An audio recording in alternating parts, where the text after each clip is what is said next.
ভিক্ষা করে মসজিদ বানানো লাগবে, কোরআন থেকে দলিল দাও। এই মুফতি, এই মাওলানা, পারলে কোরআন থেকে দলিল দাও। মাজার কোরআনে আছে, ওরা খুঁজে পায় না। মাদ্রাসায় মসজিদে জেনা হয়, বলৎকার হয়, কারা করে? এই মুফতি মাওলানা নামের জালেমরা একত্র হয়ে মানুষের ইমান হারা করার জন্য বিভিন্ন রাস্তা ফন্দি ফিকির করে নিছে। বাংলাদেশে, ভারতবর্ষে, পাকিস্তান সহ, ভারত, পাকিস্তান, বাংলাদেশ, এখানে ইসলাম ধর্ম নিয়ে আসছেন অলিয়া উলিয়া করে। ওনরা আসছে কারো 1200 বছর, কারো 1000 বছর। তো মহানবী সাল্লাল্লাহু আলাইহি ওয়াসাল্লাম সাহাবাও এই দেশে ইসলাম নিয়ে আসছে, কিন্তু তারা প্রভাব বিস্তার করতে পারেনি। কিন্তু শেষে শাহজালাল বাবা পুরোপুরি প্রচার করতে পারছেন, যার কারণে আজকে মুসলমান সংখ্যাগরিষ্ঠ হয়েছে। এখন সমস্যা হয়েছে, মানে এই মুসলমানের মধ্যে দুটা দল, 73টা দল। মহানবী সাল্লাল্লাহু আলাইহি ওয়াসাল্লাম বলছে, মানে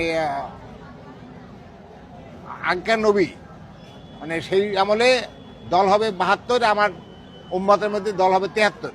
এই 73 দলের মধ্যে একটা দল আমার উম্মত, বাকি 72 দল আমার শত্রু। এখন নবী পাক সাল্লাল্লাহু আলাইহি ওয়াসাল্লাম উম্মত কারা? মানে পাক পাঞ্জাতন। পাক পাঞ্জাতন বলতে আমরা কি বুঝি? পাক পবিত্র 5 জন লোক এই পৃথিবীতে আসছিলেন। একজন হলো মহানবী সাল্লাল্লাহু আলাইহি ওয়াসাল্লাম, যিনি উম্মতের সুপারিশকারী। আর দ্বিতীয় হলো মাওলা আলী, যিনি কাউসারের পানি খাওয়াবেন। তৃতীয় হলো মা ফাতেমা, মাওলা হাসান, মাওলা হোসেন আলাইহিস সালাম। এনরা হলো, এই 3 জন হলো জান্নাতের সর্দার বা বাদশা। এনরা যাকে বাদশা, মানে যাকে জায়গা দেবে জান্নাতে, তারাই জান্নাতে যাবে। কিন্তু সমস্যা সৃষ্টি করেছে, আমার নবী সাল্লাল্লাহু আলাইহি ওয়াসাল্লাম বলছে পূর্ব দেশ থেকে 2টো সিং বের হবে। এই পূর্ব দেশের লোকের ইমান আমান সব নষ্ট করবে। এই সিং 2টা কোনটা? একটা হলো আলিয়া মাদ্রাসা। এই মাদ্রাসা তৈরি করেছে খ্রিস্টানরা 1737 খ্রিস্টাব্দে। আর এরপরে হলো কওমি মাদ্রাসা, খারিজি মাদ্রাসা, এটা করছে 1866 খ্রিস্টাব্দে। এই 2টা মাদ্রাসাই মুসলমানদের জন্য ইমান আমান সব নষ্ট করার জন্য বহু পন্থা অবলম্বন করছে এবং অনেকটা সফল। যেমন আগে মসজিদে কোনো বেতন নিত না, যারা মসজিদ করত তারা পরহেজগার লোকরা মসজিদ করত। সেটা মাটির ঘর হোক, সোনের ঘর হোক, টিনের ঘর হোক, সেই মসজিদে সবাই নামাজ পড়ত, ইমাম বেতন নিত না।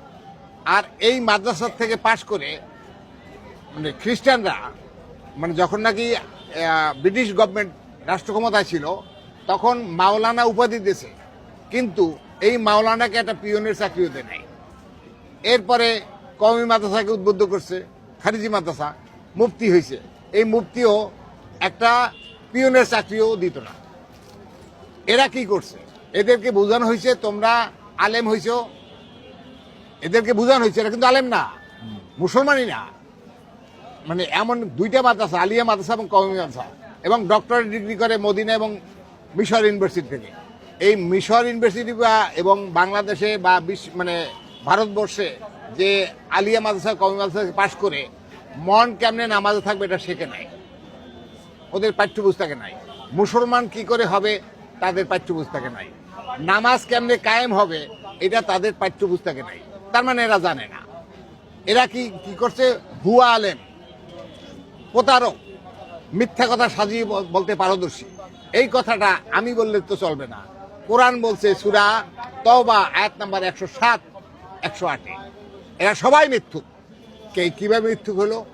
সুদখোরের টাকা মসজিদে নেওয়া হারাম, ঘুষখোরের টাকা, ভূমিদস্যুর টাকা, জুলুমকারীর টাকা, সন্ত্রাসীর টাকা, ডাকাইতের টাকা, চোরের টাকা, বাটপারের টাকা মসজিদে নেওয়া যাবে না।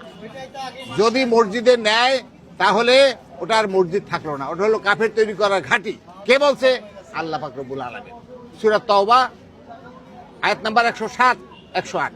তাহলে 108-এ বলা হয়, মানে 107-এ বলা হয়েছে আর যারা মসজিদ নির্মাণ করেছে মানে কুফরি করার জন্য, মুমিনদের মধ্যে বিভেদ সৃষ্টি করার জন্য এবং ওই লোকের জন্য ঘাঁটি স্বরূপ, এবং তারা অবশ্যই শপথ করবে যে আমরা কেবল কল্যাণই চেয়েছি, পক্ষান্তরে আল্লাহ সাক্ষী তারা সবাই মৃত্যু।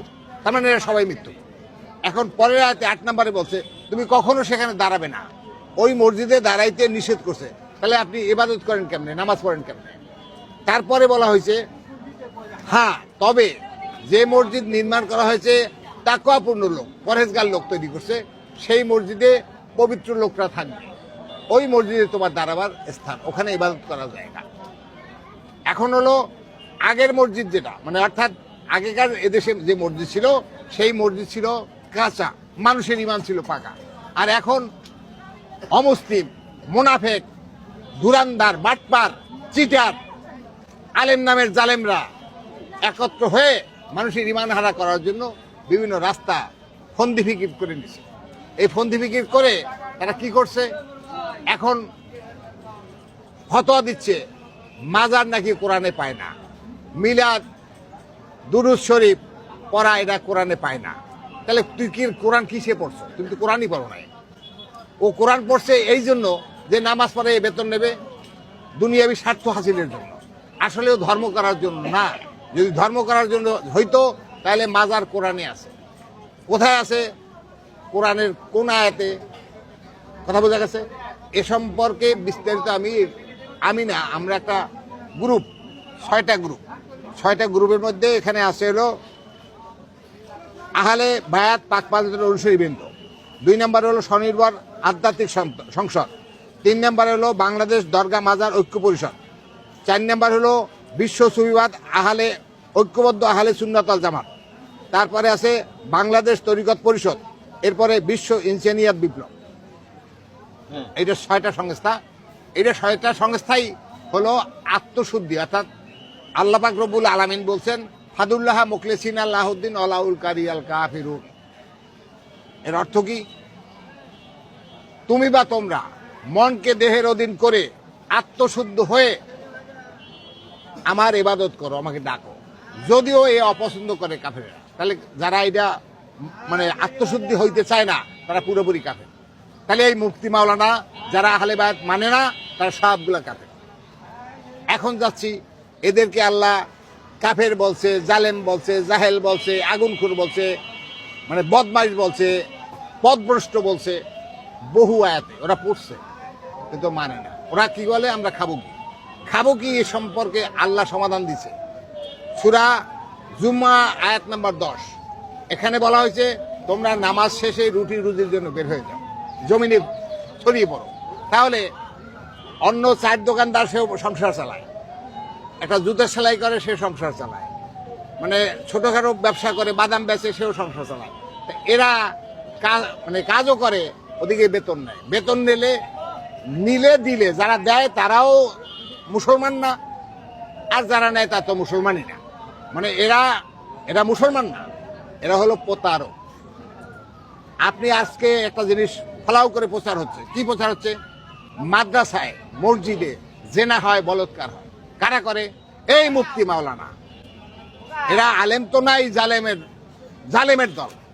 এরা হলো ইহুদিদের চেলা, ইহুদির থেকে সাহায্য পায়, আর দুয়ারে দুয়ারে ভিক্ষা করে, ছেলেবান ভর্তি করে, মানে পাছাও মারে আর ভিক্ষা করতে পাঠায় দুয়ারে দুয়ারে। তাহলে এরা তো ভিক্ষাবৃত্তি ইসলাম ধর্ম সমর্থন করে না। ভিক্ষা করে মসজিদ বানানো লাগবে, কোরআন থেকে দলিল দাও। এই মুফতি, এই মাওলানা, পারলে কোরআন থেকে দলিল দাও। তুমি যে নামাজ পড়ে বেতন নাও, পারলে দলিল দাও। তুমি যে জেনা বলৎকার করো, এটা তোমাদের অধিকার, কোথায় পাইছো, দলিল দাও। তা আমরা এরকম 25টা দলিল চাইছি। কথা বোঝা গেছে? তাফসীর মাহফিল করে টাকা নাও, দলিল দাও, কোথায় পাইছো? তোমাদেরকে আল্লাহ কাফের বলছে, জালেম বলছে, জাহেল বলছে, আর যারা তোমাদেরকে টাকা দেয় তারাও ইসলাম থেকে খারিজ হয়ে যায়। তাহলে মুসলমান এখন ওরা সবটা মানে বদমাইশের দলকে করতে পারছে।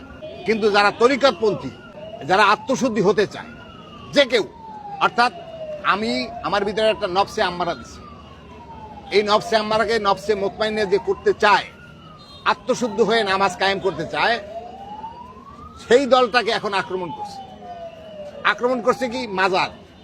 তাহলে মাজার কোরআনে আছে, ওরা খুঁজে পায় না। মিলাদ, আল্লাহর হাবিবকে বলছে আমি আমার ফেরেশতা মণ্ডলী সহ আল্লাহর হাবিবের দুরূদ পড়ি। হে ইমানদার বান্দাগণ, তোমরা অধিক পরিমাণ দুরূদ পড়ো। তার মানে আমরা যে মিলাদ পড়ি, মিলাদে কোনো নর্তকী নাচা হয় না।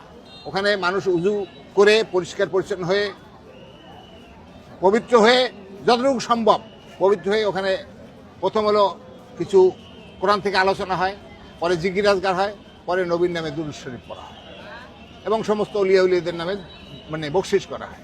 তাহলে আমাদেরকে আগে প্রতিটা ঘর বাড়ির যখন উদ্বোধন হইতো আগে মিলাদ শরীফ পড়াইয়া তারপরে ঘর বাড়িটা উদ্বোধন করতো। এখন কি হচ্ছে? এখন বলছে মিলাদ পড়া বেদাত। ও তো জাউরা, ও যে জাউরা সেই কথাটা তো ও তো জানে না। ও কোরআনে পড়ছে জাউরা, কিন্তু জারদ যে ও, আল্লাহ বলছে সূরা কলম আয়াত নাম্বার 12-তে বলছে যারা আল্লাহর পথ থেকে ভালো পথ থেকে ঠেকাইয়ে রাখে।